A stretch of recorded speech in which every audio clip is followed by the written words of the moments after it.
இந்த மாந்திரீகத்தில் இப்போ செய்து காட்டும் இந்த கலை உடல் உபாதையை வந்து மாந்திரீகத்தில் எப்படி வரவழைப்பது. உடல் உபாதையா எல்லாமே ஜுரம் தானே தான் படுத்துன்னு உக்காந்துக்கிறாங்க. எல்லாம் கொரோனா வந்து கஷ்டப்பட்டுன்னு உக்காந்துக்கிறாங்க. இதில் வேறு உடல் உபாதை வேறு தனியாக வேணுமா? வர வைக்க முடியுங்க, செய்ய முடியும் தாராளமாக.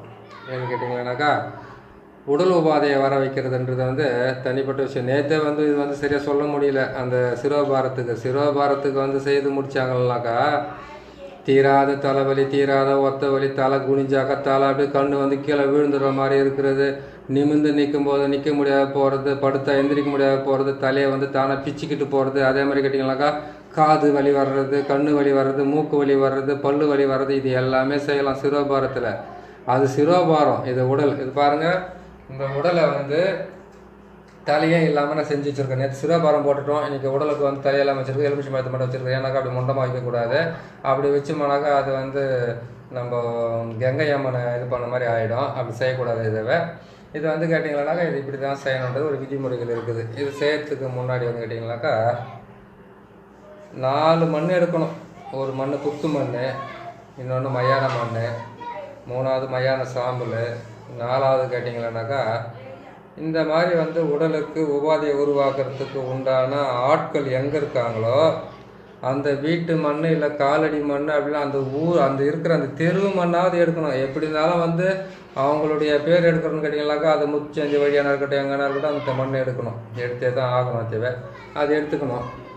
அதை எடுத்து இந்த வேலையை நீங்கள் செய்கிறதுக்கு முன்னாடி நீங்கள் உடல் உபாதையை வர வைக்கணும்னு கேட்டிங்கன்னாக்கா மந்திர சித்தி மந்திர சக்தியெல்லாம் வந்து உடம்புக்குள்ளே வந்தே ஆகணும். புரியுதுங்களா? உடல் உபாதையை வர வைக்கணும். அவனு சனிக்கிழமை இருக்கணும், அப்படி இல்லைனாக்கா செவ்வாய்க்கிழமை இருக்கணும். அப்படி இல்லைன்னு கேட்டிங்கன்னாக்கா கண்டிப்பாக அமாவாசையாக இருக்கும். இந்த நாளில் வந்து கண்டிப்பாக செய்யலாம் தாராளமாக உடல் உபாதையை வர வைக்கிறதுக்கு. அமாவாசை வந்து செவ்வாய்க்கிழமை சனிக்கிழமை வர்றதா இருந்தாக்கா மிகப்பெரிய வேலை. அமாவாசை சனிக்கிழமை செவ்வாய்க்கிழமை வந்தாக்கா மிகவும் பயங்கரமாக வந்து ஈஸியாக வர வச்சிடலாம். இதை இவங்களுக்கு உடல் உபாதைன்னா என்ன, எதுக்காக அந்த உடல் உபாதை செய்கிறது கேட்டுக்குங்க. நல்லா இருப்பாங்க ஆள், நல்லா இருக்கிறவங்க பார்த்திங்கன்னா திடீர்னு வந்து ஒரு கை கீழே விழுந்துடும், ஒரு கால் கீழே விழுந்துடும். இடுப்பு யாரோ ஒரு 4-5 பேர் சேர்ந்து உழைக்கல குத்துன மாதிரி வலிக்கிறதுக்கு ஆரம்பிக்கும். அதுக்கப்புறம் பார்த்திங்கனாக்கா கால் வராது, கை வராமல் போகும். எந்த சாப்பாடும் பார்க்க தான் பிடிக்கும், சாப்பிட பிடிக்காது. சாப்பிட்டா ஜீரணம் ஆகாது, வாந்தியாக வரும். அதே மாதிரி ரத்த வாந்தி வரும். கை காலெல்லாம் வந்து எரிச்சல் எடுக்கிறதுக்கு ஆரம்பிக்கும். எரிச்சல் மட்டும் எடுத்தால் போதாது. அதே மாதிரி கேட்டிங்கன்னாக்கா உடலில் வந்து ஏதாச்சும் ஒரு ரணம் வந்தால் அந்த ரணம் குணமே ஆகாது.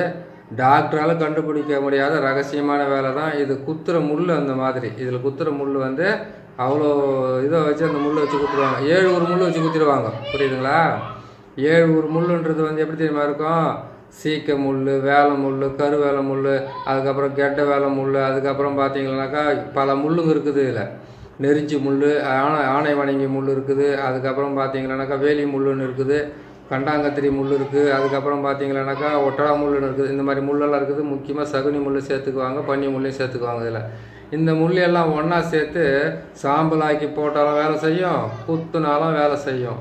அப்படி வந்து இது குத்திட்டு அப்படின்னா வேலை செய்யணும்னாக்கா எந்த ஒரு டாக்டர்கிட்டனா போங்க. நீங்கள் நல்லா தான் இருக்குது, ஸ்கேனிங் எடுத்து பார்த்துட்டேன், நல்லா தான் இருக்குது, இசிஜி எடுத்து பார்த்தாச்சு, உங்களுக்கு பிளட்டு தான் கம்மியாக இருக்குது. ஆரம்பத்தில் டாக்டருங்களும் அவங்களுக்கு தேவையாக இருந்தாலும் மொத்தத்தையும் வாங்கிக்கின்னு அதுக்கப்புறம் தான் அவங்களுக்கு எல்லாமே சொல்லாமல் போவாங்க. இந்த 4 மண் கொண்டு வாங்க. இந்த 4 மண்ணை கொண்டு வந்துட்டு இதுக்கு கரெக்டாக பார்த்து செய்யுங்க இந்த வேலையவே.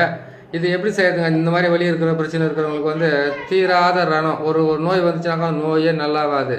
காலில் ஒரு கட்டியோ ஏதாவது வச்சுருந்தாலும் கட்டியோ நல்லாவாது. மேலும் புத்து மாதிரி வந்துட்டு அந்த புத்து மண்ணு தான் சேர்க்குற மாதிரி தான் புத்து மாதிரி கிளம்பி வந்துக்கிட்டே இருக்கும். நோய் வளர்ந்துக்கிட்டே தான் இருக்குமே தவிர குறையாது சுத்தமாக.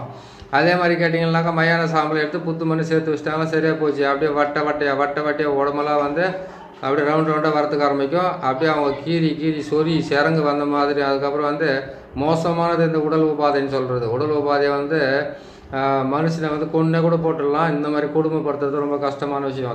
அதை கேட்டிங்கன்னா பக்கத்தில் இருக்கிறவங்க அடைப்போட அவனுக்கு ஏதோ ஒரு நோய் வந்துட்டுதுன்னு அவங்க அடிப்போடி அவங்க இப்போ தீராத வியாதியாக இருக்குதுன்னு சொல்லுவாங்க.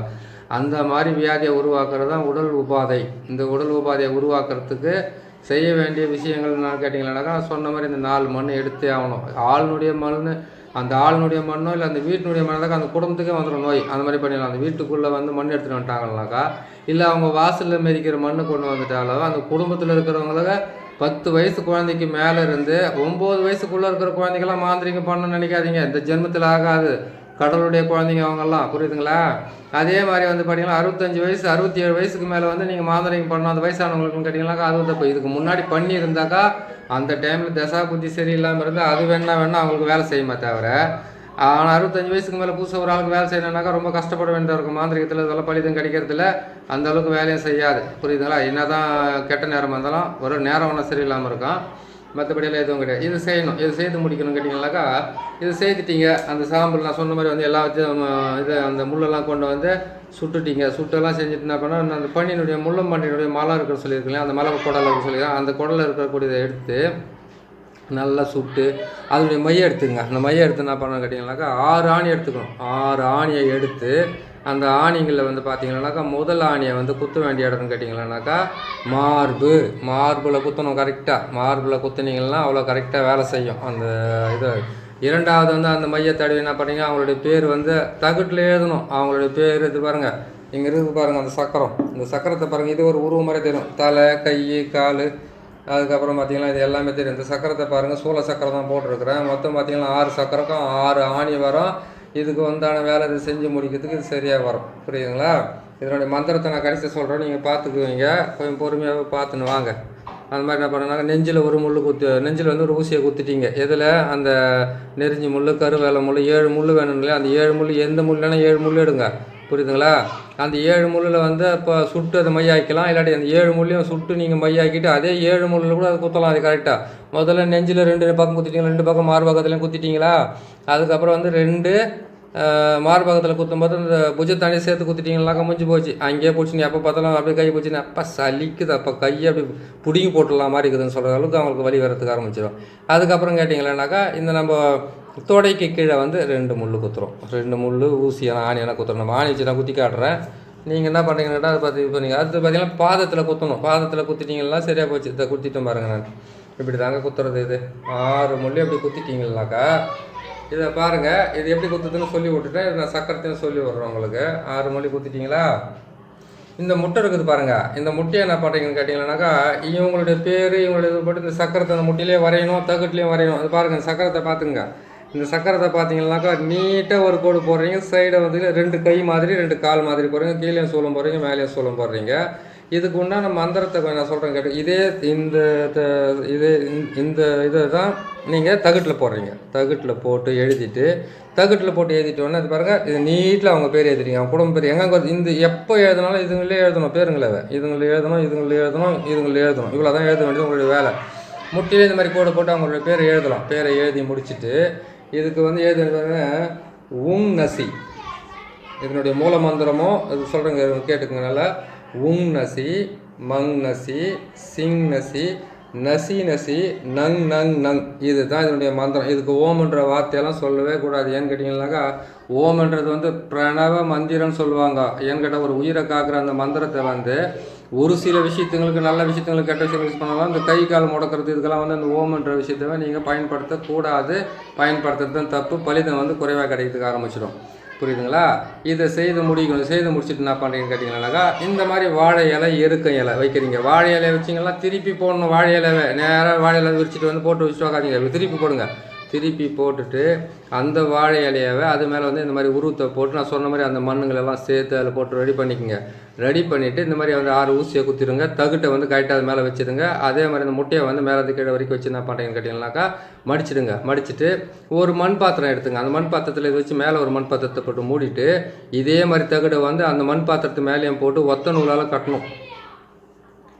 ஒத்த நூலால் கட்டிட்டதவை எடுத்துகிட்டு போய் என்ன பண்ணலான்னு கேட்டிங்களானாக்கா இந்த என்ன சொல்லுவாங்க மோரிங்களில் போடலாம். மோரிங்க கலீஜான இடத்துல தான் போடணும். இதெல்லாம் நல்ல இடத்துலலாம் போடக்கூடாது. கலீஜான இடத்துல போட்டிங்கனாக்கா அவ்வளோ நல்ல வேலை செய்யறதுக்கு ஆரம்பிச்சிடும். அந்த கலீஜான இடம் எதுன்றது நீங்களே சூஸ் பண்ணிக்கங்க. கலீஜின்னு சொல்லிட்டுன்னு கேட்டிங்கனாக்கா மோரியில் போடலாம். அப்புறம் கேட்டிங்கன்னா சாக்கடை தண்ணி போகிற இடத்துல போடலாம். அப்படி இல்லைன்னு கேட்டிங்களானாக்கா ஏதாச்சும் வந்து டிச்சிக்காவை கொண்டு அதில் போடலாம். ஆனால் நிற்கணும், அது ஓடக்கூடாது. ஓடி உடஞ்சி பிரிஞ்சுன்னா நோயெல்லாம் செய்யறதுலாம் வேலை செய்யாது. என்ன தான் நீங்கள் பண்ணாலும் அவங்களுடைய பேருங்களை வந்து தரவாக எழுதுறது கற்றுக்குங்க. யாருக்கு வேலை செஞ்சாலும் பேரை தரவாக எழுதுங்க. அம்மா பேரை கேட்டு வாங்கிக்கோங்க. இதெல்லாம் செய்து கரெக்டாக போடணும். இதுங்களுக்கு இதெல்லாம் போட்டிங்கன்னா உங்களுக்கு அவ்வளோ கரெக்டாக வேலை செய்து கொடுக்கும். இதுலேருந்து விடுபடணும்னு கேட்டிங்களேனாக்கா இதுக்கும் ஒரு தாந்திரிக வழி ஒன்று இருக்குது. இதே மாதிரி பொம்மையை செய்து இதே முட்டையை இதில் போட்டு அவங்க செய்துட்டாங்களா, செய்து முடித்த உடனே இதே முட்டையை வந்து நம்ம திருப்பி போட்டு இவங்களுடைய பேருங்களை வந்து அதுக்கு உண்டான மந்திரத்தை வந்து இதுக்கு எப்படி செஞ்சு அதுக்கு ரிலீஃப் ஆகுறதுன்றது அடுத்த பதிவில் போடுறேன். ஏன்னு கேட்டிங்கனாக்கா இப்போவே பதிவு நீளம் அதிகமாக இருக்கிறதுனால இன்னொரு பதிவில் நான் நல்லா போடுறேன். ஏன்னு கேட்டிங்கன்னா அது வந்து இதை விட 2 மடங்கு அதிகமாக செய்ய வேண்டியதாக இருக்கும். எப்போவுமே வந்து எதுவாக இருந்தாலும் கீழே கொட்டுறது தான் ஈஸி. அதை வாரி வந்து ஒரு பாத்திரத்தில் அடைக்கிறது ரொம்ப கஷ்டம். அது வார்த்தையாக இருக்கட்டும், அது மாதிரி கேட்டிங்கன்னா மனுஷனை எடுத்தறிஞ்சு பேசுகிறதா இருக்கட்டும், ஒருத்தர் அழிக்கிறதா இருக்கட்டும், எல்லாமே அழிக்கிறது தான் இந்த உலகத்தில் ஈஸி. கெட்டது செய்கிறது ஈஸி, நல்லது செய்கிறது ரொம்ப கடினம். அதுக்கு பார்த்து செய்யணும். அதுக்கு வந்து எல்லா விஷயமும் தெரிஞ்சிருக்கணும். புரியுதுங்களா? இதை பார்த்து இந்த மாதிரி பிரச்சனை இருக்கிறவங்களுக்கு வந்து எப்படி செய்து இவங்களை குணப்படுத்துறது, எதை செஞ்சால் இவங்க குணமாவாங்க, நோயால் இருக்காங்க. நல்லா பாருங்கள், எல்லாருக்கும் ஒரு நோய் வருது உடனே போயிடும். அவங்களுக்கு மட்டும் பார்த்தீங்கன்னா வருஷ கணக்கில் உடலில் தங்கிட்டு இருக்கும். முதுகில் ஒரு நோய் வர நல்லா ஆகாது, ஒரு புண்ணு வச்சுன்னா நோய் நல்லாவாது, கட்டி வந்தால் நல்லா ஆகாது, அவங்களுக்கு கை கால் வந்து வலி வந்தால் நல்லா ஆகாது, கை கால் விழுந்தால் அது அவங்களை காப்பாற்றவே முடியாது. அப்படிப்பட்ட ஒரு வேலை செய்யணுனாக்கா இந்த ஊசிங்களை வந்து ஆப்போசிட்டாக மாற்றி குத்துற ஒரு ரகசியம் இருக்குது. இந்த ஆணியை வந்து ஆப்போசிட்டாக மாற்றி குத்துனா தான் அது கரெக்டாக வேலை செய்யும். அந்த வேலைக்கு உண்டான வழி என்னன்றது நான் உங்களுக்கு கரெக்டாக சொல்லித்தரேன். அப்புறமா செஞ்சோம்னாக்கா ஆட்டோமேட்டிக்காக வரும். ஏன்னு கேட்டிங்கனாக்கா அதுக்கு கட்டுக்கொடி தேவைப்படுது, அதுக்கு வந்து நிறைய விஷயம்லாம் தேவைப்படுது. போட்டு பின்னி கட்டி காட்டினா தான் கரெக்டாக வரும். அது வந்து 2 வீடியோ கூட வரும். பெரிய வீடியோக்கெல்லாம் நிற்க வச்சுக்கிறோம், செய்ய முடியாத காரணத்தினால இல்லை. அது செஞ்சால் வீடியோ பெருசாக வரும். மொட்டையை செய்து விட்டோம்னாக்கா உங்களுக்கு புரியாது அப்படின்னு சொல்லிட்டு இந்த மந்திரத்தை நல்லா ஞாபகத்தில் வச்சுங்க. உங் நசி, மங் நசி, சிங் நசி, நசி நசி, நசி நசி, நங் நங் நங். இது தாங்க இதனுடைய மந்திரம். இந்த மந்திரத்தை ஒரு 108 முறை நீங்கள் மனப்பாடம் பண்ணி வச்சுங்க. இந்த மாதிரி கை கால் வலி அந்த மாதிரி வருதுன்னு சொன்னீங்கன்னாக்கா அதுக்கே வந்து மாற்றி போட்டு செய்து இப்போ வந்து இயற்கை இலையை வந்து வாழை இலையை ஒன்றா சேர்த்து செஞ்சாக்கா அது பிரியும். அது வந்து கரெக்டாக அந்த நோயை வந்து குணப்படுத்திடும். அப்படியெல்லாம் ஒரு தாந்திரிக ரகசியம் இருக்குது. அது இன்னொரு வீடியோவில் பொறுமையாக போட்டு உங்களுக்கு நான் காட்டுறேன். இப்போதைக்கு இதை பாருங்கள், பார்த்து செய்துக்கிட்டு வாங்க. நிறைய பேர் டவுட் கேட்டிருக்கீங்க. அந்த டவுட்டெல்லாம் வந்து மொல்லமாக க்ளீன் பண்ணி கொடுக்குறேன். கொஞ்சம் வேலை பதட்டமாக இருக்கிறதுனால முக்கியமான பல விஷயங்களை வந்து உங்களுக்கு எடுத்து சொல்ல முடியல. ஒரு சப்ஜெக்டை சொல்லிக்கிட்டு வந்துடுறேன். நம்ம சேனலை பார்க்குறவங்க சப்ஸ்கிரைப் பண்ணுங்கள். நீங்கள் சப்ஸ்கிரைப் பண்ணாக்கா நான் ஒன்றுமே தெரியாத மாந்திரிகன்னா என்னன்னு கூட தெரியாத மாந்திரிகத்தினுடைய பட்சி முதல் கொண்டு இருந்து, விருட்சம் முதல் கொண்டு இருந்து, அதனுடைய தாந்திரிக ரகசியம் முதல் கொண்டு இருந்து எப்படி எல்லாமே செய்தியை நீங்கள் ஜெயிக்கணுன்றதை வந்து தெளிவாகவும் ஒரு இதோட உங்களுக்கு நான் சொல்லித்தரேன். எதுவுமே நீங்கள் கற்றுக்க யாரையும் போய் நீங்கள் சிஷியனாக இருக்க வேண்டியதில்லை, யாருக்கும் நீங்கள் குருவாக இருக்க வேண்டிய அவசியமே கிடையாது. இருக்குது, எல்லாமே இருக்குது. ஒரு சக்கரத்தையும் நீங்கள் போட்டிங்களேனாக்கா டாப் டக்கரில் போகிற அளவுக்கு வேலையெல்லாம் இருக்குது. நீங்கள் கொஞ்சம் அமைதியாக இருங்க. ஏன்னு கேட்டிங்கனாக்கா ஒரே ஒரு பாடத்தில் கற்றுக்கிறது கிடையாது. சாதாரணமாக சொல்லிட்டாங்க அஷ்டகர்மா அப்படின்னு சொல்லிட்டு. அஷ்டகர்மா 8 கிடையாது. அஷ்டகர்மத்தில் வசியமாக 8, மோகனமாக 8, வேதனமாக 8, வித்வேசனமாக 8, ஆக்ரேஷனமாக 8, இது மாதிரி 8 பிரிஞ்சு வரும். அது எல்லாமே அதெல்லாம் கற்றுக்கிறதுக்கு ஒரு டைமிங் ஆகும். அடிப்படையிலேருந்து கற்றுக் கொடுக்குறேன் நான். இப்போல்லாம் இது தெரிஞ்சு வந்து கொஞ்சம் ஒரு நாளைக்கு வந்து 100 பேர் ஃபோன் பண்ணுறீங்க. ஃபோன் பண்ணிவிட்டு இது கொஞ்சம் டவுட் க்ளீன் பண்ணுங்கள், அந்த டவுட் க்ளீன் பண்ணுங்கள். அப்படி டவுட்டெல்லாம் க்ளீன் பண்ண முடியாதுங்க. அந்த டவுட்டை வந்து இதில் நான் செஞ்சு கொடுக்குறேன். ஒரு முறைக்கு நீங்கள் 4 முறை பார்த்தீங்கன்னா இது உங்களுக்கு புரிஞ்சிடும். உங்களுக்கு புரியணுன்றதுக்காக தான் இவ்வளோ தெளிவாகவும் வார்த்தை மிஸ் ஆகாமல் எல்லாமே உங்களுக்கு தெளிவாக சொல்லித்தரேன். இதுக்கு முன்னாடி நான் மந்திரத்துங்களை சொல்லாமல் இருந்தேன். இப்போ சக்கரமும் போட்டு மந்திரத்தையும் உங்களுக்கு சொல்லிக்கிட்டே வரேன். இன்னும் கொஞ்ச நாள் போகட்டும், உங்களுக்கு இன்னும் தெளிவாக வர மாதிரி சொல்லிக்கிட்டே வரேன். நம்ம சேனலை சப்ஸ்கிரைப் பண்ணுங்கள், நண்பர்கள் ஷேர் பண்ணுங்கள், முடிஞ்ச அளவுக்கு வந்து நீங்கள் லைக் பண்ணுங்கள். உங்களுக்கு அடுத்த பதிவில் வந்து இன்னும் நல்ல ஒரு தலைப்பில் உங்களை சந்திக்கிறேன். நன்றி, வணக்கம்.